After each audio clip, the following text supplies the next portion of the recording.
Bienvenue chez Blue Moon et Baba Yaga. Je vous retrouve aujourd'hui pour vous proposer une lecture à 3 choix sur le thème des relations difficiles. Donc si vous découvrez ma chaîne, bienvenue, je m'appelle Cécile. Je propose donc sur cette chaîne des lectures de tarot et d'oracles où je vais regarder tout ce qui nous arrive, non pas comme des problèmes qu'il faudrait résoudre, mais plutôt comme des apprentissages à intégrer pour éviter de répéter toujours les mêmes schémas. Et donc dans cet esprit-là, je vous propose aujourd'hui une lecture sur notre vie affective et relationnelle. Et puis je remercie de tout cœur toutes les personnes qui likent, qui s'abonnent, qui commentent et qui partagent. Ça me soutient énormément et ça me permet de faire connaître ma chaîne. Alors de manière intéressante, j'avais pas envie de faire une lecture relationnelle. J'y pensais depuis un moment, puis bon, j'avais pas trop l'énergie parce que c'est pas trop mon truc. Et puis j'ai fait 3 tirages. Et puis en fait, les 3 étaient relationnels. Donc voilà, c'est probablement ce qui était demandé. Et donc c'est ce que nous avons fait. Alors, je vais vous montrer les 3 choix. Premier choix, le hibou. Que voici. Laissez-vous vraiment porter par votre intuition. J'ai choisi volontairement des cartes où il n'y a pas de mots écrits. Bon, je vous donne le nom de la carte pour pouvoir les distinguer, mais je ne vous donne pas plus d'informations. Deuxième carte, le papillon, que voici. Et le troisième choix, le corbeau. Bon, je l'ai appelé le corbeau, c'est peut-être une corneille. Il fallait lui donner un nom. Voilà, je l'ai appelé le corbeau. Laissez-vous porter par votre intuition, par les couleurs, par l'atmosphère. Il se peut évidemment qu'il y ait 2 cartes, voire les 3 qui vous attirent. Peut-être y a-t-il pour vous des messages dans les 3 cartes. Donc on va aller regarder ce qui se joue sur le plan relationnel par rapport à des relations compliquées ou douloureuses ou à votre vie relationnelle de manière générale dans ces 3 lectures. Et comme d'habitude, vous trouverez le timing en dessous dans la description. Et tout à la fin de la vidéo, je vous ferai une présentation très rapide des jeux qui m'ont servi à réaliser cette lecture. Voilà, je vous dis à tout de suite pour votre lecture. Pour vous qui avez fait le choix numéro 1, le hibou, que voici,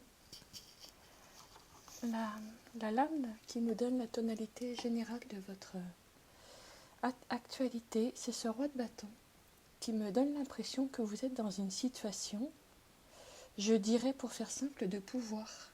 Vous avez du pouvoir sur une situation où peut-être vous n'en aviez pas auparavant. Il y a quelque chose qui est en train de revenir, quelque chose du passé, quelque chose ou quelqu'un. Ça peut être une personne que vous avez essayé d'aimer ou dont vous avez essayé de prendre soin et ça ne s'est pas forcément très bien passé. Ça peut être quelqu'un qui a essayé de prendre soin de vous. Ça peut même être quelqu'un qui a fait un petit peu d'ingérence. Peut-être que c'était quelqu'un qui était très très présent, voire envahissant. Quelqu'un qui savait mieux que vous ce dont vous aviez besoin. Ou peut-être quelqu'un qui avait une forme de jalousie. Quelqu'un qui prenait beaucoup de place. Si ça ne vous parle pas, c'est juste quelqu'un dont vous avez tenté vainement de prendre soin, que vous avez peut-être essayé de sauver d'une situation difficile et qui n'a pas accepté votre aide. Dans les cas extrêmes, ça ne concernera pas tout le monde, mais c'est possible, ça fait partie du tirage, donc je vais vous le lire. Ça se peut aussi que ce soit une personne qui s'est sentie un petit peu envahie par les demandes que vous aviez sur elle ou sur lui. Ça ne concerne pas tout le monde, mais bon, comme ça fait partie du tirage, je le dis. Et cette personne-là, je pense qu'elle est en train de revenir d'une manière ou d'une autre. Soit, effectivement, elle revient en contact avec vous, soit elle revient plutôt par la pensée. Vous continuez d'y penser, vous n'arrivez pas à libérer cette personne de vos pensées, je dirais, de vos circuits énergétiques.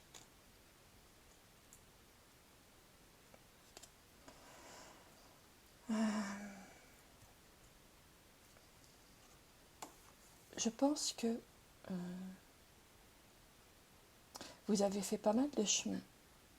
Vous avez dû vous débrouiller tout seul ou toute seule. Vous avez dû vous forger votre propre chemin dans la vie, seul, sans beaucoup de cadres, sans beaucoup d'aide, sans beaucoup d'accompagnement. J'ai l'impression que ça vous a demandé de prendre beaucoup sur vous. Ça vous a demandé du courage, de la ténacité, de la bonne volonté. Ça vous a appris à faire confiance à vos intuitions. Mais j'ai l'impression qu'il y a un chemin qui a été quand même assez solitaire jusqu'à présent. Mais dans cette solitude, vous avez quand même forgé une personnalité solide. Vous avez appris à vous appuyer sur vos ressources. Vous avez appris à vous faire confiance. Et vous avez appris à faire briller votre lumière, même si vous n'en avez pas toujours l'impression. Et aujourd'hui, vous avez atteint une certaine stabilité dans votre vie. Vous avez atteint une sécurité affective, matérielle. Que vous ayez ou non rencontré quelqu'un d'autre, je pense que vous êtes actuellement dans une situation où vous arrivez à peu près à retrouver un équilibre. Mais en étant très consciente, que vous devez vraiment faire attention à préserver cet équilibre. Je pense que vous ressentez que cet équilibre, il est quand même un peu fragile. Et le retour de cette personne du passé, alors si ce n'est pas une personne, c'est peut-être un souvenir, une émotion, mais je pense que pour un bon nombre d'entre vous, c'est quand même le retour d'une personne. Donc je disais le retour de cette personne du passé, j'ai l'impression que ça vous fait un petit peu craindre pour l'équilibre que vous avez réussi à atteindre. Quel est le défi? La configuration du territoire, les leçons du passé et la boussole. C'est quand même très intéressant. Vous avez appris du passé. Vous avez appris de cette relation où il y a eu soit quelqu'un qui était envahissant, soit quelqu'un que vous avez essayé d'aider et ça ne s'est pas bien passé. Vous avez appris de tout ça. Aujourd'hui, le défi, c'est de vous souvenir des raisons pour lesquelles ça a été difficile et peut-être aussi des raisons pour lesquelles cette relation, elle s'est interrompue ou en tout cas, elle s'est distanciée. Même si la relation ne s'est pas complètement interrompue, très probablement la relation, elle a pris des distances. Moi, je pense qu'il y a quand même eu une rupture. Et vous pourriez avoir une difficulté à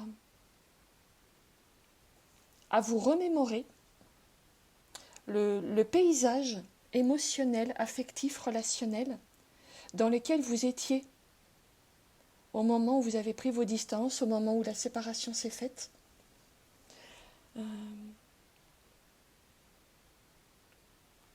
Et du coup, ça vous donne, ça ne vous aide pas plus exactement à trouver le bon positionnement par rapport à cette personne.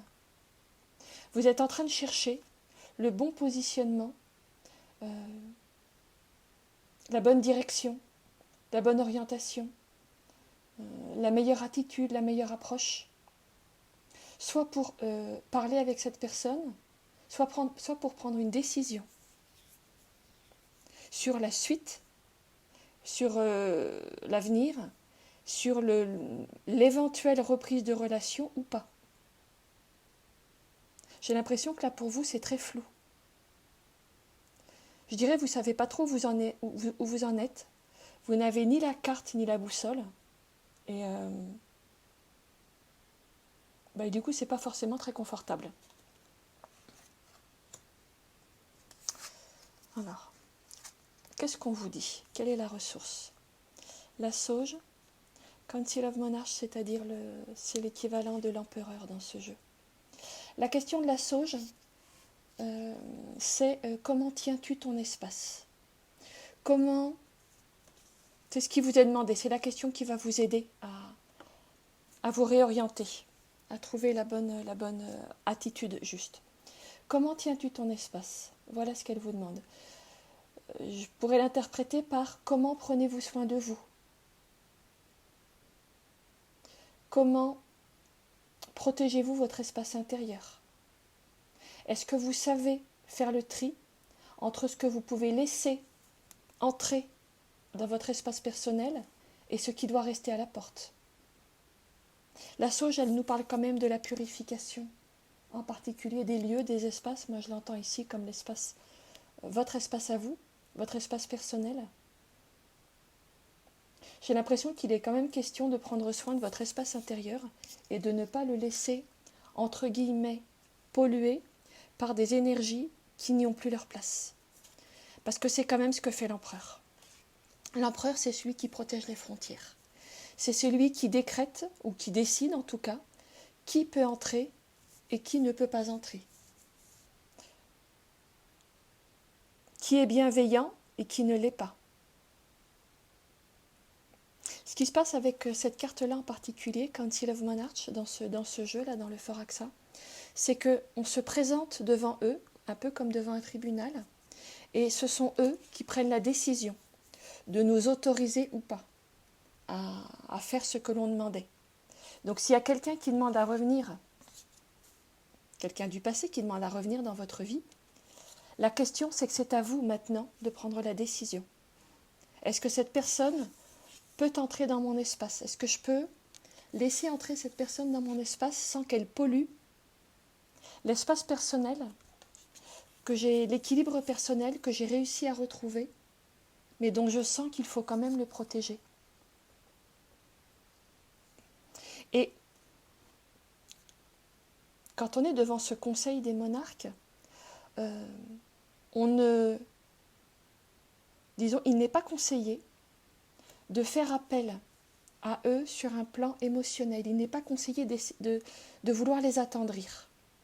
Donc, si je rapporte l'enseignement de cette carte à votre situation actuelle, moi, ce que j'en comprends, c'est que si cette personne essaye de revenir dans votre espace personnel en vous attendrissant, ça ne va pas marcher.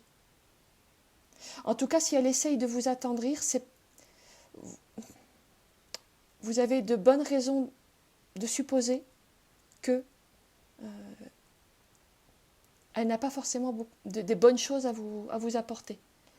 Parce que sinon, elle n'aurait... Comment dire? Si la personne qui revient dans votre vie est bienveillante, elle n'a pas besoin d'essayer de vous attendrir pour que vous lui ouvriez vos portes.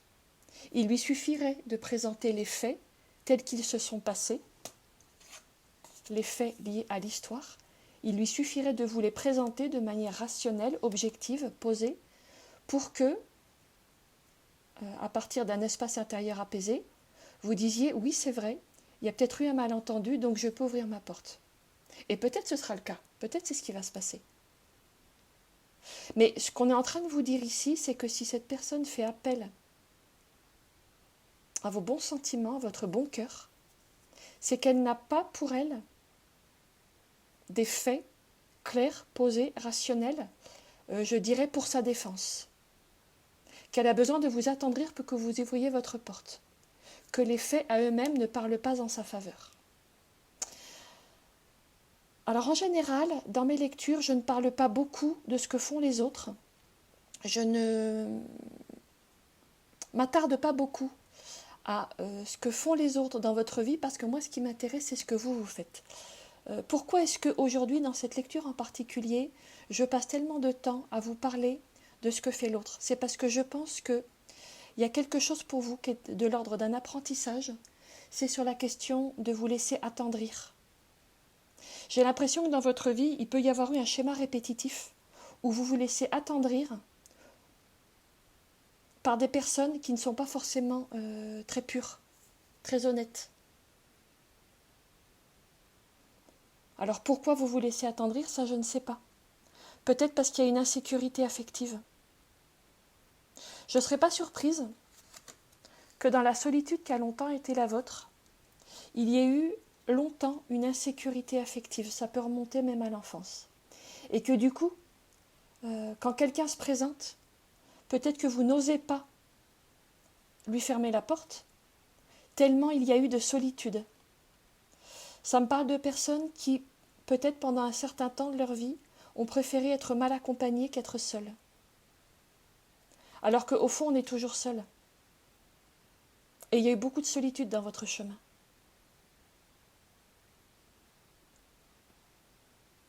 Là, vous êtes en train de prendre conscience qu'il vaut mieux être seul que mal accompagné. Pour l'instant. Ça ne veut pas dire que ça va durer indéfiniment. Mais il y a une réflexion à mener sur comment vous vous préservez vous-même. Parce que vous savez qu'une personne n'a peut-être pas des intentions pures. Ou comment vous vous laissez attendrir par une personne qui essaye de forcer votre porte. Une personne qui est peut-être un peu envahissante. Ou pas fiable. Tellement vous avez peur de la solitude. En tout cas, ça a été peut-être un schéma important dans votre passé. Sauf que là, aujourd'hui, vous êtes dans la position du roi de bâton.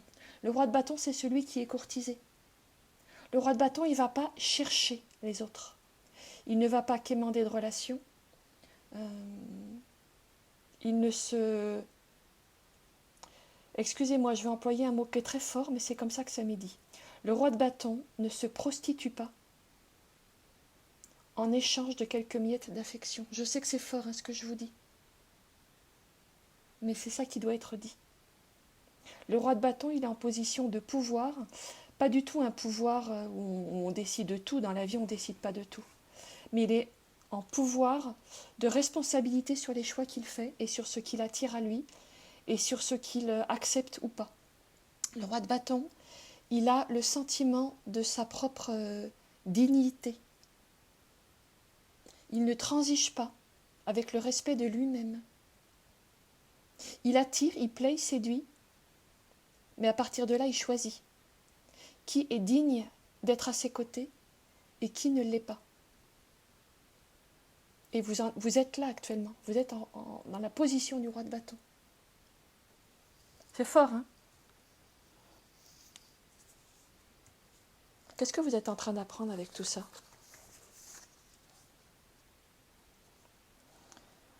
Light cleanse, c'est-à-dire la douche de lumière, on pourrait dire.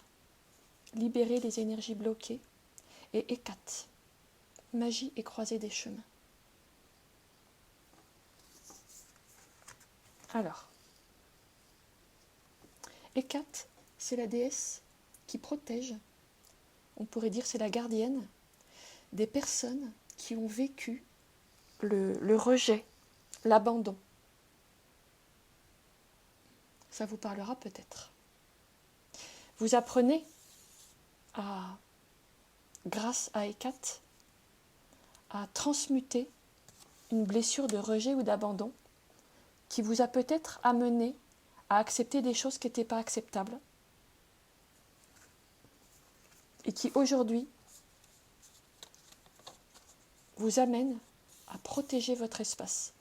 L'empereur, la sauge, encore un degré 4, un roi de bâton, qui est l'énergie du lion. Vous protégez votre espace. Vous ne vous en laissez plus compter. Pas dans le sens où il y aurait de la vengeance dans l'air. Et je vous mets absolument en garde contre toute notion de vengeance. Parce que ça pourrait être l'un des travers d'Hécate, c'est de se venger. Donc pas du tout dans un esprit de vengeance, mais dans un esprit de nettoyage, de purification. Quand on a la light cleanse, on dirait la douche de lumière et la sauge, vous êtes en train de clarifier votre espace intérieur, de le purifier, de le nettoyer, de vieilles émotions bloquées, de vieilles tristesses peut-être, et de vieux schémas dans lesquels peut-être vous avez accepté des choses qui n'étaient pas acceptables en échange d'un petit peu d'amour, d'un petit peu d'attention. Même si cette affection-là, elle n'était pas toujours très, très douce ou très bienveillante. C'est important, hein. Et ce qu'on vous dit, c'est que vous êtes quand même à la croisée des chemins. C'est intéressant parce qu'on a la configuration du territoire, qui est quand même la carte qui nous parle d'avoir la carte du territoire. voyez, cette personne-là, elle a pris de la hauteur pour regarder le labyrinthe et se réorienter dans le labyrinthe, pour s'orienter à sa boussole. Et là, vous arrivez à la croisée des chemins. Votre tirage est d'une cohérence extraordinaire. Donc là, vous êtes en train de prendre conscience, et c'est votre apprentissage que vous êtes à la croisée des chemins, que c'est le moment de libérer des vieilles énergies, de laisser partir des vieux fonctionnements qui ont fait leur temps et qui maintenant ne sont plus alignés avec la personne que vous êtes devenue, d'apprendre à protéger votre espace, de ne plus y laisser entrer des énergies invasives, des énergies non respectueuses. Ça passe par le fait de vous respecter vous-même, ça c'est absolument impératif. Vous respectez vous-même, je dirais dans un esprit quand même pacifique.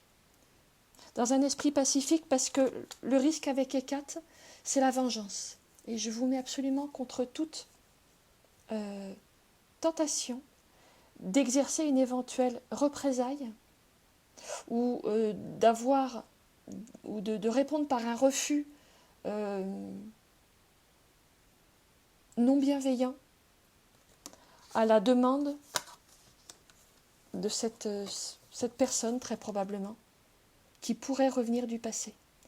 Je dirais la ramener pacifiquement mais fermement à la porte, parce que la relation a fait son temps et parce que vous avez changé et qu'aujourd'hui vous avez cessé de vous manquer de respect par peur de ne pas être aimé.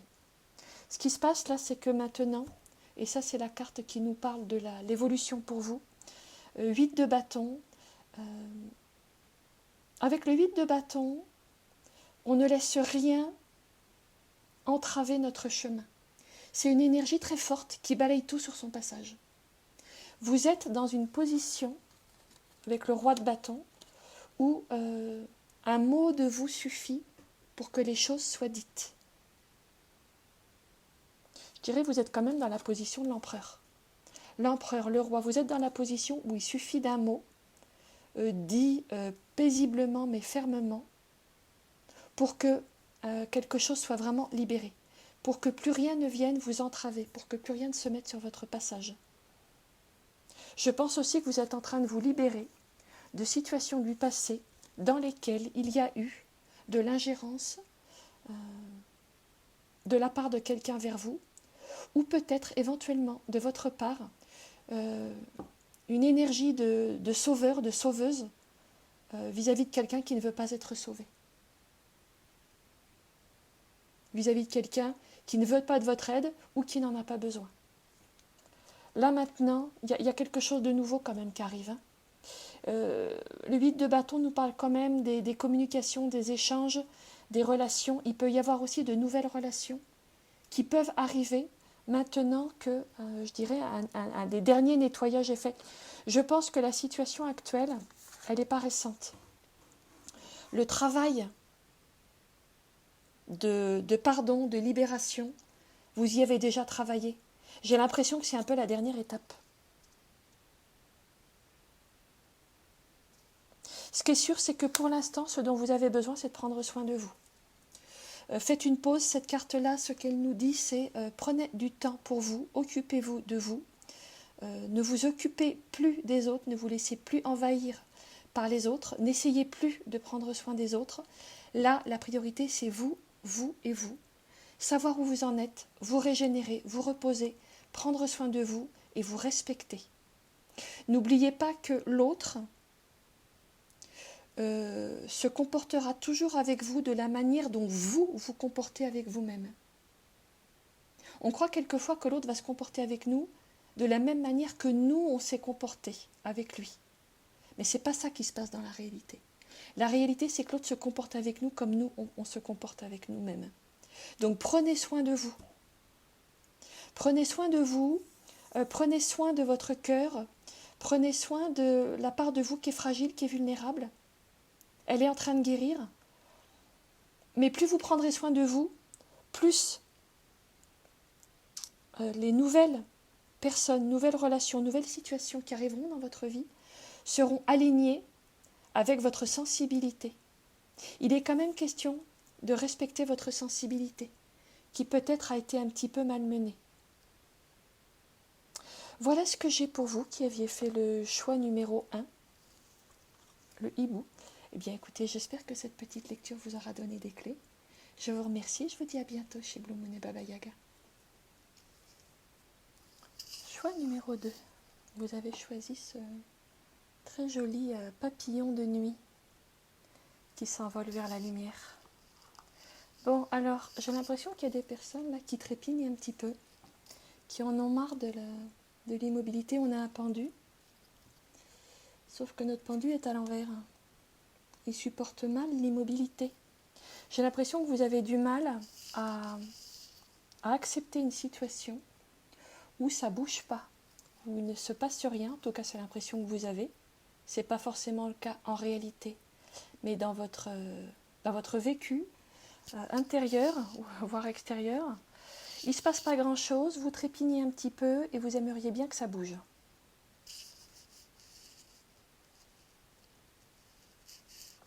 Alors, cette carte-là nous parle du passé. Je pense que vous avez fait un certain travail sur vous-même, de libération, de guérison, de rééquilibrage. Je pense que vous avez fait aussi un travail en tout cas vous l'avez commencé, un travail sur un vieux lien karmique, une vieille relation, peut-être quelqu'un dont vous avez pensé que c'était votre âme sœur ou votre flamme jumelle. Mais j'ai quand même l'impression qu'il pourrait y avoir eu une séparation, voire un divorce. Et il y a peut-être encore quelque chose qui vous reste un petit peu sur le cœur, quelque chose qui n'est pas fini. Aujourd'hui, vous avez envie de renouveau, peut-être après un temps de solitude. Vous avez envie d'aimer. Vous avez beaucoup d'amour à donner. Beaucoup d'amour, de désir, de tendresse, d'envie de partage, d'envie de projet à deux. Vous avez beaucoup à donner. C'est comme si tout cet amour que vous aviez à donner, on me montre un peu des personnes qui essayent de contenir comme une cocotte minute. Alors l'image n'est pas très romantique, mais une cocotte minute qui bout là, il y a quelque chose qui a besoin de jaillir, d'être offert, d'être donné. Et ça peut être douloureux pour vous. L'envie de donner sans savoir à qui le donner peut-être. Comme si vous attendiez la bonne personne ou que vous aviez rencontré quelqu'un. Alors il y en a peut-être qui ont rencontré une personne. Il y en a peut-être qui ont rencontré quelqu'un. Sauf que la personne tarde à se manifester ou à répondre. Parce que là, quand même, dans les défis, rêve d'hiver et clair de lune, il y a quelque chose qui n'avance pas, il y a quelque chose qui ne se fait pas, il y a quelque chose un résultat qui n'arrive pas. Peut-être l'impression de faire du surplace. Peut-être aussi un manque de visibilité.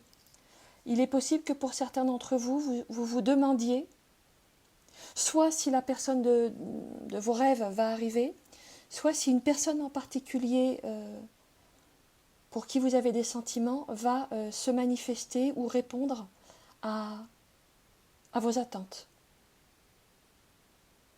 Que vous soyez déclaré ou pas. J'ai l'impression que vous avez des hésitations peut-être à vous déclarer. Soit vous avez beaucoup à donner et une hésitation à vous déclarer, soit vous avez beaucoup à donner, vous vous êtes déclaré mais la personne tarde un petit peu à vous répondre, soit la personne n'arrive pas encore, vous ne la voyez pas arriver. Mais dans tous les cas, finalement, le résultat est le même, c'est que j'ai l'impression que vous vous retrouvez un peu les mains vides.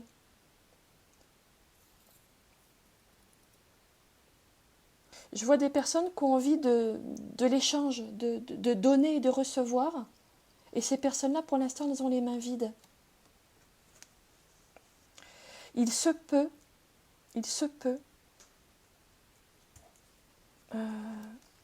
que tout ça aille un petit peu vite.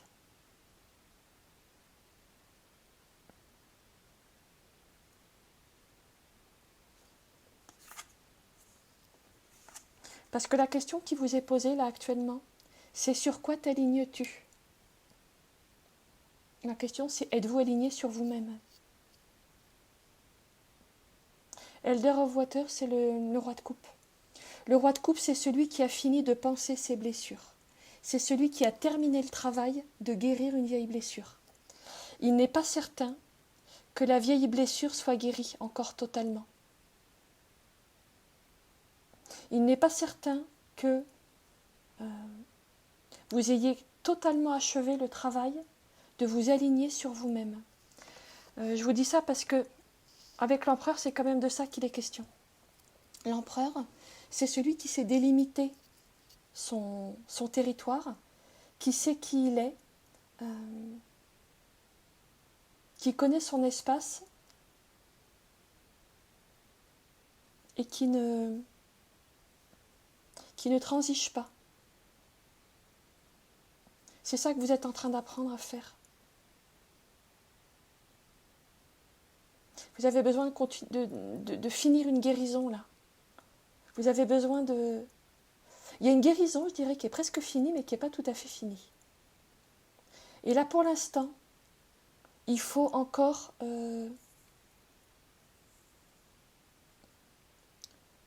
Comment je pourrais dire? Il faut encore que vous... C'est ce que vous êtes en train de faire, hein, mais il faut que vous continuiez de vous aligner sur vous-même et de... Vous êtes en train d'apprendre à modérer les choses. Ce qui fait l'empereur, c'est que lui, il est là pour calmer le jeu. Il est là pour modérer. C'est lui qui dit la loi.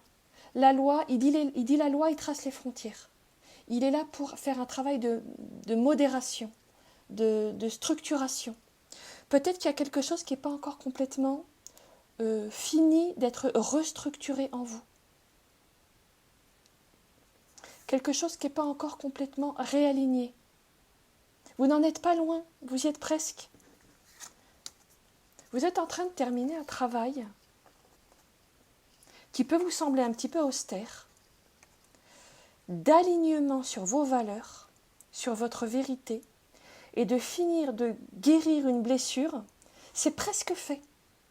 Moi, j'ai l'impression que dès l'instant où, mais vous n'en êtes pas loin, hein, dès l'instant où vous vous serez reconstitué affectivement, émotionnellement, dès l'instant où la blessure sera guérie, la situation en blocage va se débloquer. La personne va se déclarer ou la personne va arriver dans votre vie si elle n'est pas encore là. En tout cas, il va y avoir quelque chose qui va se débloquer. Mais encore faut-il que vous preniez maintenant le temps, et c'est très important, de boucler la guérison. Vous y êtes presque, hein, quand on en est au roi. Elder of Water, c'est le roi de coupe. Hein. Il y a vraiment un long travail de guérison qui a été commencé depuis un bon moment. Je dirais on met la touche finale. On met la touche finale à une guérison et il vous est dit de ne pas bousculer les choses parce que sinon, vous n'allez pas repartir sur les bonnes bases. Accordez-vous encore un petit peu de temps. La roue est en train de tourner, mais ce n'est pas encore tout à fait terminé. Accordez-vous encore un peu de temps. Je ressens vraiment une impatience. Sauf que le risque, quand on veut trop tôt remettre en place quelque chose, et donc ici une nouvelle relation, ce qui se passe, c'est qu'un peu à la manière de ce papillon de nuit, on va aller se brûler les ailes sur une lumière qui nous a attirés, qui nous a aveuglés, mais qui n'était pas forcément la bonne. Le risque du papillon de nuit, c'est qu'il va se brûler les ailes parce qu'il se précipite trop vite vers la lumière. Et je pense que le risque pour vous actuellement, c'est d'aller trop vite. Prenez le temps. Comprenez bien que si actuellement il y a un blocage, ou en tout cas une apparence de blocage et de visibilité, l'impression que ça n'avance pas, qu'on est dans le noir, qu'on n'a pas de réponse, en fait, c'est pour votre bien, c'est pour vous donner le temps d'achever une guérison, de vous réaligner complètement sur vous-même, sur vos valeurs, votre vérité, votre authenticité, Parce que c'est à partir de cet espace guéri que vous pourrez faire la bonne rencontre. Vous avez quand même la carte qui nous parle de la suite la plus probable pour vous. Vous avez quand même les 10 de coupe. C'est quand même une carte de très très belle harmonie relationnelle et amoureuse. Donc, moi je pense qu'il y a quelque chose pour vous. Une réconciliation dans la vie affective, dans la vie du cœur. Soit une réconciliation avec quelqu'un du passé, c'est possible pour certains d'entre vous, mais aussi une réconciliation avec vous-même qui permet d'inviter une nouvelle relation dans votre vie, qui permet de revenir dans un espace de douceur sur le plan affectif. Simplement, je dirais, ne bousculez pas les choses parce que l'éventuelle impression que ça n'avance pas, tout ce qu'elle vous dit, c'est que vous y êtes presque et que vous avez été immobilisé dans votre désir, dans votre élan affectif pour une bonne raison, c'est parce que vous êtes en train d'apprendre quelque chose. Et ce que vous êtes en train d'apprendre, c'est cela. Deep Sleep, donc le sommeil profond et réparateur, et Kuyen, qui est la déesse de la lune.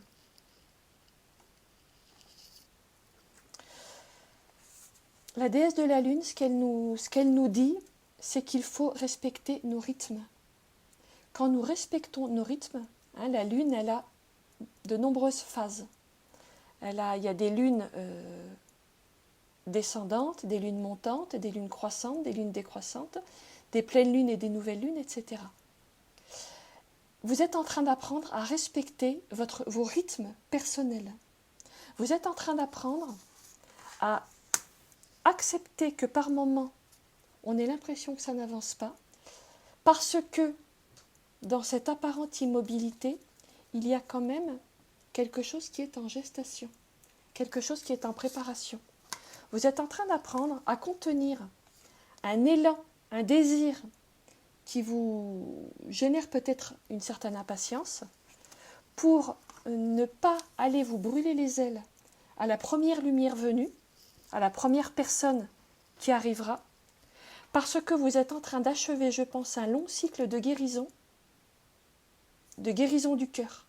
Et qu'à partir de cet espace de guérison du cœur, alors, vous pourrez poser une relation beaucoup plus stable, beaucoup plus structurée, beaucoup plus posée, et finalement beaucoup plus génératrice de joie, de partage, de tendresse, d'affection, et qui va donc beaucoup mieux répondre à la demande profonde qui est la vôtre. Ce qui se passe avec la justice, c'est qu'il y a quand même un travail sur des vieux liens karmiques à guérir. Vous êtes en train de terminer la guérison d'un vieux lien karmique que peut-être il a fallu trancher. Kuyen, elle nous parle aussi des relations karmiques. Je pense que vous êtes en train de guérir un vieux schéma. Peut-être un schéma où vous donnez beaucoup et vous ne receviez pas beaucoup. Parce que vous aviez plutôt tendance à vous aligner sur les besoins de l'autre que sur vos besoins à vous. Alors c'est toujours bien d'être généreux, de s'occuper de l'autre, mais quand on essaye de donner à partir d'un espace intérieur qui n'est pas aligné, on arrive à un déséquilibre. Et là, vous êtes en train de remettre de l'équilibre.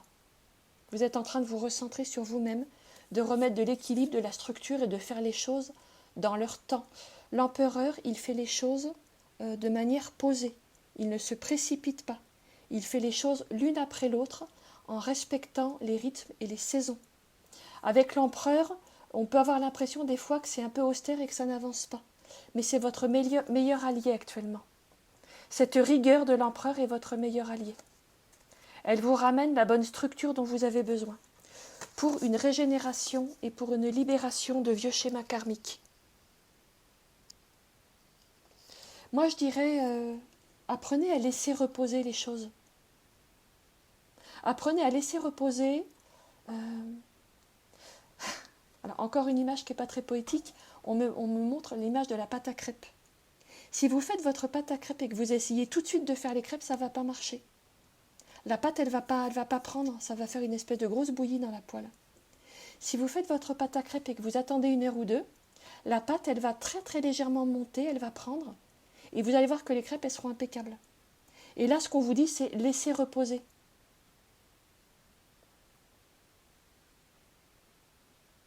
Je ne sais pas si c'est cette pleine lune là qui me donne une image de pâte à crêpes. Mais laissez reposer. Apprenez que dans la vie, il y a des cycles. Claire de lune, la déesse de la lune. Apprenez que dans la vie, il y a des cycles et qu'il faut les respecter. Et que quand on ne respecte pas les cycles, quand on veut tout donner tout de suite, sans discernement, ce qui se passe, c'est qu'on se brûle les ailes et qu'on repart pour des cycles karmiques douloureux. Et je pense que vous devez en avoir assez des cycles karmiques douloureux. On va terminer par un conseil, ça j'aime beaucoup. Dernier quartier de lune en Vierge, soignez les détails. On ne peut pas mieux conclure votre lecture. Soignez les détails, prenez le temps. Vous êtes à la fin d'un long cycle de guérison. Ne bousculez pas les choses, laissez les choses se faire en leur temps parce qu'il y a une grande restructuration qui est en train de se faire. Ça peut vous sembler un peu austère, mais je pense que c'est nécessaire pour que vous puissiez faire enfin la place et accueillir dans votre vie ce beau 10 de couple, cette belle réconciliation, ce beau redémarrage. Degré 10, il y a une résurrection dans la vie amoureuse qui, je pense, se profile à l'horizon pour vous, qui avez fait le choix numéro 1, le papillon. Voilà ce que j'ai pour vous. Écoutez, j'espère que cette petite lecture vous aura donné des clés. Je vous remercie, je vous dis à bientôt chez Blue Moon et Baba Yaga. Choix numéro 3. Vous avez choisi le corbeau ou la corneille, je ne sais pas. Bel oiseau noir. Alors, la tonalité dominante pour votre jeu, voilà, c'est le valet de coupe qui est tombé à l'envers. Le valet de coupe, c'est celui qui a le cœur tendre, qui hésite à aimer, qui se pose beaucoup de questions sur l'amour. Sauf que comme il est tombé retourné, moi ce que je vois, c'est des personnes, avec notre valet de coupe à l'envers, là, ce sont des personnes qui se sont mis un petit peu en retrait, en protection, en méfiance par rapport à toute implication sentimentale, affective. Je vois des personnes un peu en fermeture et en méfiance. Vous êtes en pause là. Vous vous êtes mis en pause de la vie amoureuse. J'ai l'impression qu'il y en a qui n'y croient plus, qu'il y en a qui ont beaucoup souffert, qu'il y en a qui ont été déçus, qu'il y en a qui ont beaucoup donné et pas beaucoup reçu. Et ça a pu générer une lassitude, un désintérêt, un désespoir, peut-être une tristesse aussi. Je sens plus une énergie de tristesse dans votre jeu et de découragement que dans les précédents, que dans les 2 précédents choix. Je vois une énergie de tristesse et de découragement et de mise en protection. C'est comme si vous n'y croyez plus. Là, pour l'instant, ce que vous faites, c'est que vous vous repliez sur vous-même, vous vous protégez. On me dit un cœur en hiver. Je ne sais pas si ça vous parlera. Vous êtes des cœurs en hiver. Votre cœur a été tellement malmené que là, vous l'avez emprisonné sous la glace, mis en protection, enfoui sous la terre. Et je vois des gens qui sont un peu repliés sur une souffrance, une blessure, une tristesse, une douleur. Vous vous protégez. Là, clairement, vous vous mettez en protection. Vous ne voulez plus prendre de risques. Vous ne voulez plus être blessé. J'ai l'impression que vous avez tout donné. Vous n'avez rien de plus à donner. Et que à la limite, tant pis, quoi. Si ça ne doit pas arriver, ça n'arrivera pas. J'ai l'impression que pour l'instant, vous préférez être seul que mal accompagné, ce qui me semble plutôt sain en soi, sauf que là, c'est fait dans une énergie un petit peu de désespoir. C'est moins par lâcher prise paisible que par désespoir. Parce que j'ai l'impression qu'il y a quand même quelque chose. Il y a quand même une petite flamme, toute petite, qui brille. Je vois des gens qui ont beaucoup donné, beaucoup accompli, beaucoup partagé, beaucoup déployé d'énergie pour une relation. Vous avez beaucoup donné. Je ne dis pas qu'il n'y a pas eu de récolte, mais ça a peut-être pu vous laisser un peu sur votre faim. Il peut y avoir un épuisement aussi. Un épuisement d'avoir beaucoup donné et de trouver que la récolte est peut-être un peu décevante.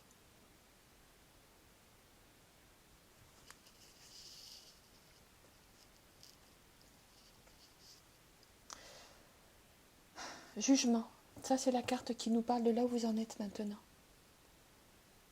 J'ai quand même l'impression qu'il y a besoin d'un nouveau souffle.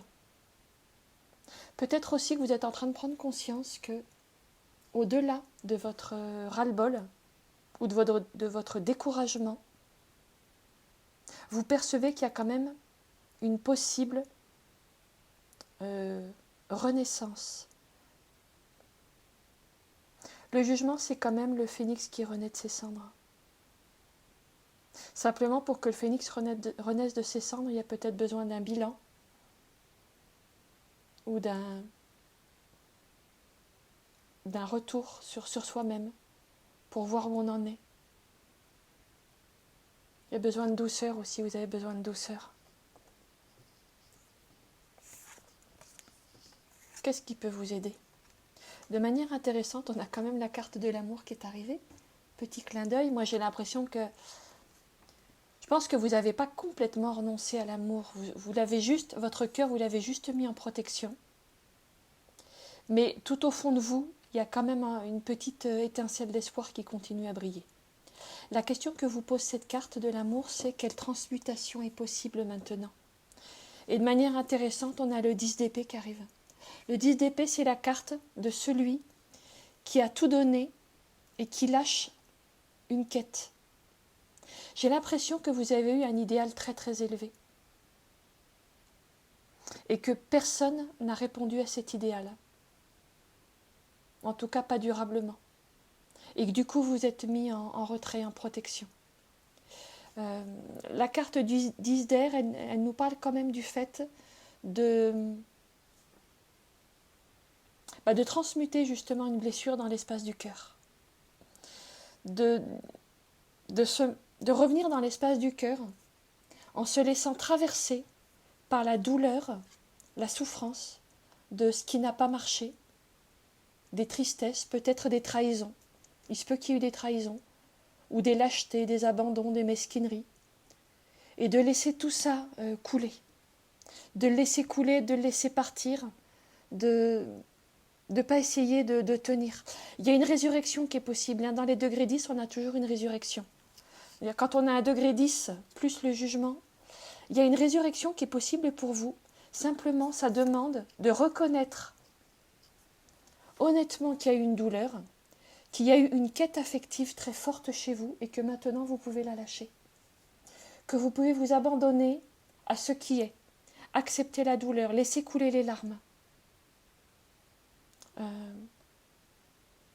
Il y a un combat à lâcher avec le 10 d'épée. 10 d'air, c'est le 10 d'épée.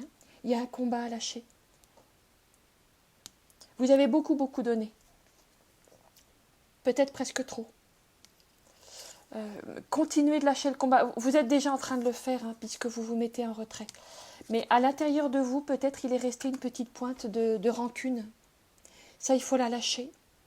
Parce qu'il y a encore une peur de la trahison qui est là. J'ai l'impression que vous avez une peur bleue d'être à nouveau trahi. Et vous ne voulez plus vivre ça. Et cette peur de la trahison, du mensonge, de l'autre qui n'assume pas son rôle, qui vous abandonne, ou qui est mesquin ou lâche dans la relation, tout ça, il faut le laisser partir.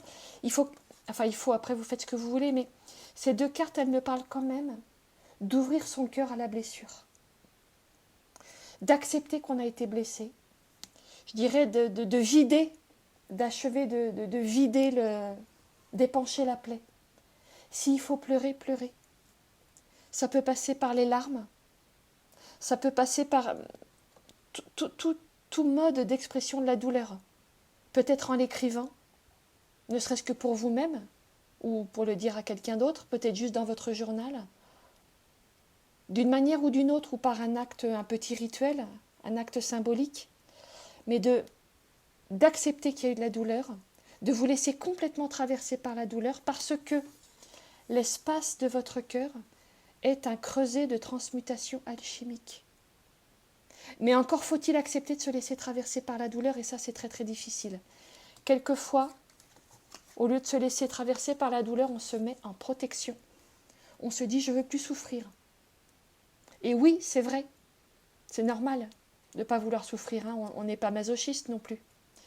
Mais dans la vie, il y a des moments où les douleurs, notamment dans la sphère affective, viennent pour nous ouvrir. Et si on se met en protection, la douleur ne peut pas remplir sa fonction d'ouverture du cœur. La douleur ne peut pas rentrer dans les failles de l'armure. Et vous avez besoin d'ouvrir votre cœur,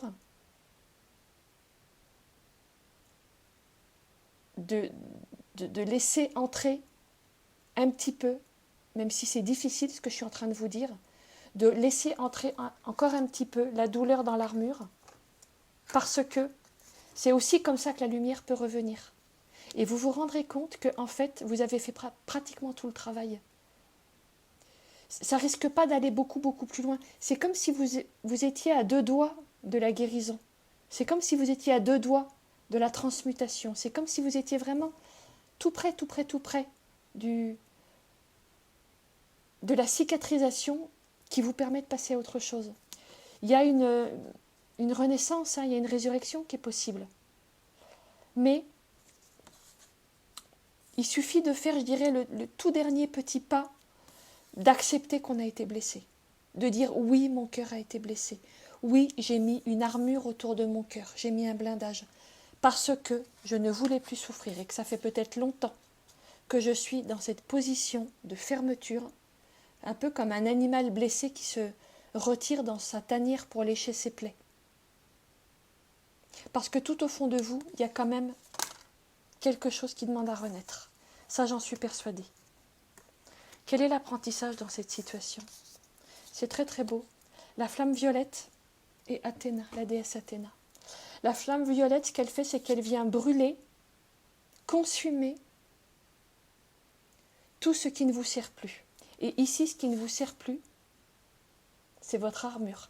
Athéna, c'est une déesse qui est venue au monde déjà vêtue de son armure. Normalement, quand on vient au monde, on est nu. Eh bien, Athéna, elle est venue au monde déjà habillée de son armure, parce que c'est une déesse de la guerre. Alors après, elle devient une déesse pacificatrice. Mais au départ, elle a été guerrière, parce qu'elle est venue au monde avec son armure. Moi, j'ai l'impression que l'apprentissage que vous êtes en train de faire actuellement, et je dirais c'est vraiment les dernières marches de l'escalier, vous êtes en train d'apprendre à laisser se consumer ce qu'il reste de votre armure, ce qui reste de la mise en protection, parce que vous êtes à 2 doigts de pouvoir recommencer quelque chose de nouveau, de libérer une vieille souffrance que vous avez pas mal traînée et de réouvrir votre cœur. Il y a une transmutation là qui est en train de se faire, si vous le voulez, si vous l'acceptez, si vous vous prêtez à tout ce que j'ai évoqué dans votre lecture. Là, ce que je vois, ce sont des personnes qui sortent peut-être d'une longue bouderie, qui ont besoin et qui ressentent l'appel de quelque chose de nouveau, d'un nouveau souffle dans la vie affective, sauf que pour faire entrer le nouveau, il faut d'abord tourner la page de l'ancien. Et vous allez vers quelque chose de nouveau, hein, clairement. Le chariot, il y a quelque chose qui va se réouvrir. Vous allez repartir vers quelque chose de nouveau, il est même possible que quelqu'un vienne vers vous. C'est tout à fait possible. Simplement, si vous ne finissez pas le travail de libération, de laisser partir les vieilles blessures, en acceptant que vous avez été blessé, en laissant la douleur vous traverser puis s'en aller, soit la personne ne viendra pas, soit elle viendra puis vous ne la verrez même pas. Parce que vous serez encore dans la fermeture du cœur. Vous serez encore enfermé, entre guillemets, dans votre tanière à lécher vos plaies, et du coup vous ne verrez pas arriver le renouveau là, qui est tout à fait possible pour vous. Avec le chariot, il y a du mouvement. Le chariot, il avance. Il va vers le monde, il va vers les autres, il se réouvre.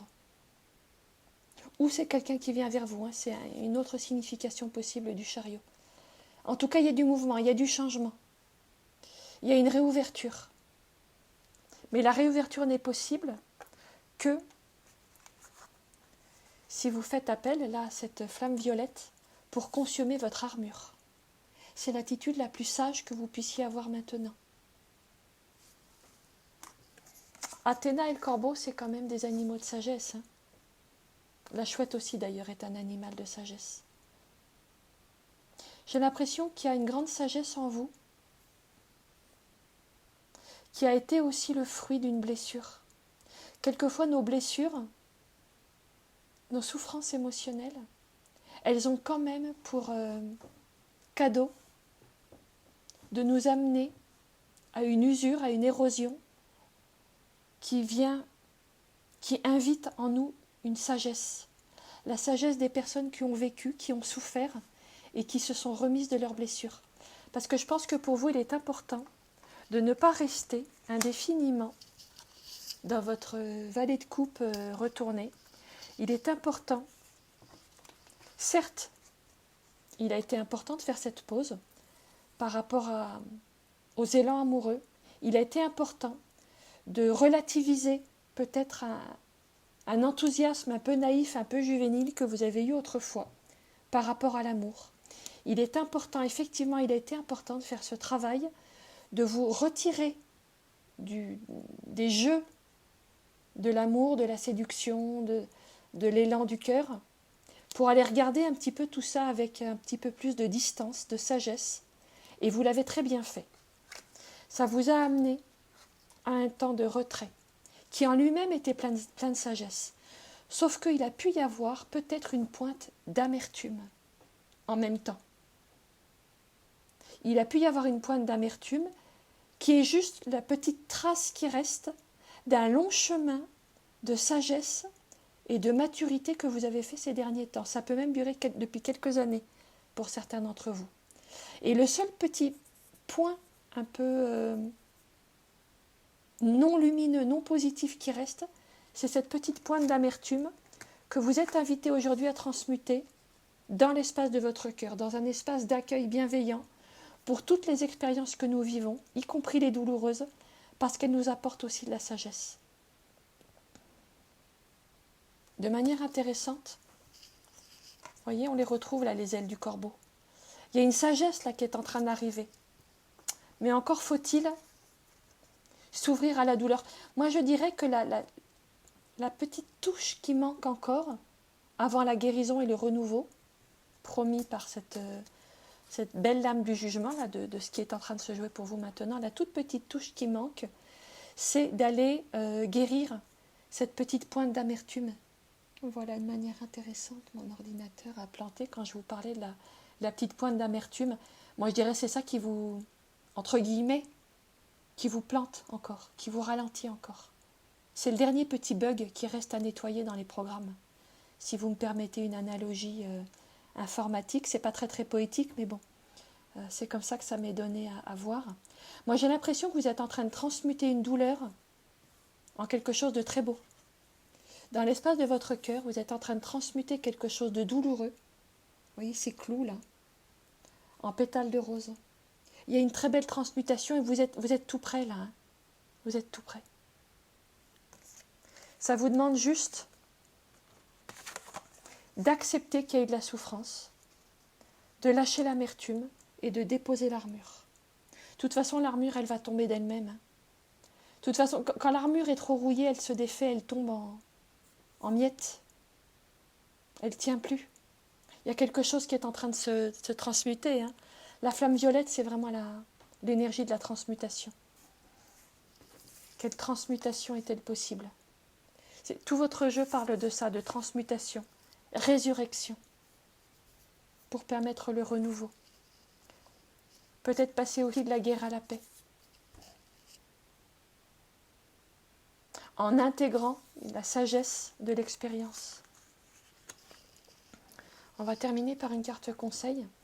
Premier quartier de lune en lion qui vous dit soyez humble. Pour moi, cette humilité, c'est pas du tout dans le sens où vous seriez des personnes qui manquent d'humilité. Je ressens pas ça du tout dans votre jeu. Cette humilité me parle plutôt de la nudité, de se présenter nu devant soi, devant le monde, devant l'autre, de se présenter sans protection. Quand on est humble, on enlève les casquettes, on enlève les protections, on enlève le costume, on enlève l'armure. Et je pense que c'est vraiment ça qui vous aide maintenant. Vous êtes en train de faire de mettre la dernière touche à un long travail dans lequel vous avez été malmené, mais en même temps dans lequel vous avez beaucoup appris, vous avez beaucoup gagné en sagesse. Il y a peut-être des quêtes affectives aussi qui se sont apaisées.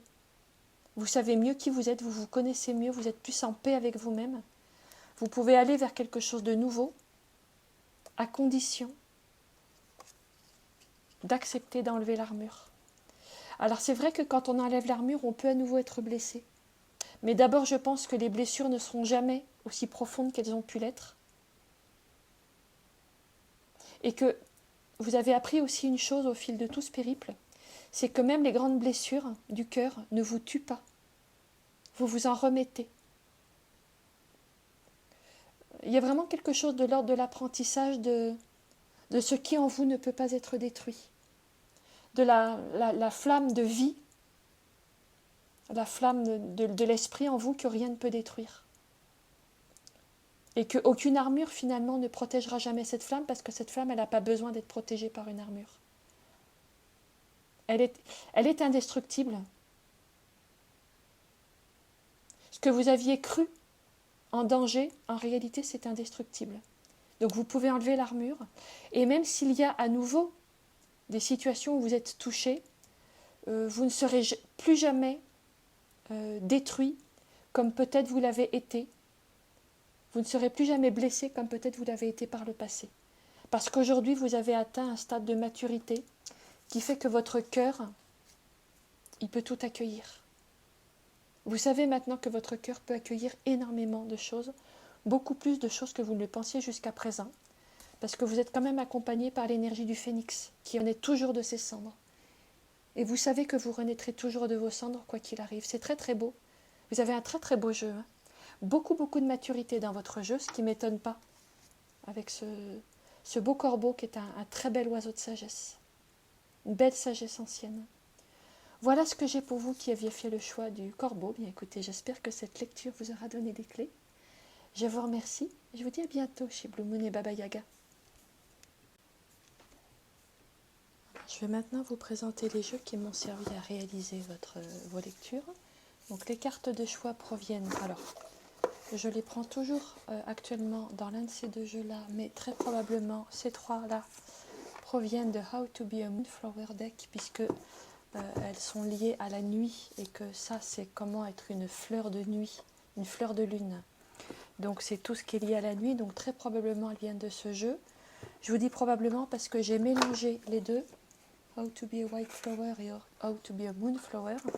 Et donc je ne sais plus exactement dans quel jeu exactement j'ai pris les cartes. Ensuite, les lames de tarot proviennent du Madoni, que voici. Les cartes de tarot qui m'ont servi à faire votre ligne de temps, elle vient du Crystal Vision Tarot, qui est un jeu étonnant.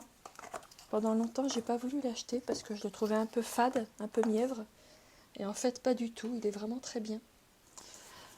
Ensuite, les cartes qui nous parlent des défis. Je les ai prises dans l'oracle des saisons, mais je les ai redécoupées, j'ai rajouté mes mots-clés, j'ai enlevé les mots-clés qui s'y trouvaient, j'ai refait l'ordre. Il y a une vidéo que j'ai postée dans l'atelier des tarots où j'explique comment j'ai refait l'oracle des saisons pour qu'il corresponde plus aux questions et aux réponses que j'essaye d'apporter sur cette chaîne. Voilà, la deuxième carte qui nous parlait des défis provient de la boîte à tarot. En fait, il s'appelle le tarot doré quand on l'ouvre, mais quand on l'achète, il s'appelle la boîte à tarot. Il est très joli, j'aime beaucoup. Pareil, je l'ai redécoupé, mais sinon je ne l'ai pas trop modifié celui-là. Ensuite, les cartes qui nous parlaient de ce qui était en difficulté proviennent d'une part du rêve du chaman, que je vous la montre sans reflet. Je me suis contentée de les redécouper parce qu'elles étaient trop grandes. Je préférais qu'elles prennent moins de place. Et je les ai associées, voilà, à ces cartes-là qui proviennent de la carte enchantée. Avec une traduction un peu malheureuse parce que carte, en fait, c'est pas les cartes au sens carte, c'est la carte au sens du plan, la carte du trésor. Sauf qu'en anglais, c'est map. Mais en français, on a carte pour désigner cards et carte pour désigner maps. Donc du coup, on perd un petit peu l'intérêt de ce titre en français. Voilà. Ensuite, pour parler de vos ressources, donc nous avons utilisé d'une part le Foraxa, un de mes jeux préférés, comme vous le saurez si vous êtes habitué de ma chaîne, que j'ai associé comme toujours avec ces... non, c'est pas celle-ci que j'avais pris, c'était celle-là, avec les cartes de l'oracle du tambour, dont j'ai enlevé le tour et puis sur lesquels j'ai remis mes propres questions. J'ai pas fait de vidéo là-dessus, j'ai remis mes propres questions parce que je trouvais qu'au niveau du livret, ça restait un peu trop en surface des choses. Donc je l'ai modifié comme je le fais souvent. Et enfin, pour parler des apprentissages, ces cartes-là proviennent du Creative Consciousness Healing, dont je ne vous ai pas encore fait de revue. Sinon, quasiment tous les autres jeux que je vous ai montrés ont des revues sur cette chaîne. Celui-là n'a pas encore de revue. Alors au départ, j'envisageais de le recouper parce que je trouve les cartes excessivement grandes. Sauf que j'ai trouvé qu'elles s'associaient vraiment très très bien avec ces cartes que nous avons utilisées également pour parler des apprentissages issus du jeu Déesse et Mère Sacrée. Et il se trouve que non seulement elles vont très bien, mais qu'en plus, comme vous le voyez, elles ont quasiment la même taille. Et donc j'aime bien quand je fais des associations entre deux oracles ou tarot et oracle, qu'elles aient à peu près la même taille. Donc il se peut que je ne découpe pas finalement celle-ci. Oui, je ne vous ai pas encore fait de revue sur celle-ci. Voilà, il se peut que je ne la découpe pas tout compte fait, parce que je peux l'associer à ce jeu-là, qui n'avait pas encore de copains. D'ailleurs, il faudra peut-être que je vous refasse prochainement une nouvelle vidéo sur comment j'associe mes oracles et tarots, parce que j'ai des nouvelles associations assez sympas à vous montrer. Et puis nous avons terminé carte conseil par la lunologie en action, je précise parce qu'il y a 2 jeux sur la lunologie de Yasmine Bolland. Voilà, ce sont ces cartes-là, très très belles cartes qui viennent de ce jeu, la lunologie en action. Voilà, vous savez tout. Bien écoutez, je vous remercie pour votre attention et puis j'espère avoir le plaisir de vous retrouver bientôt chez Blue Moon et Baba Yaga.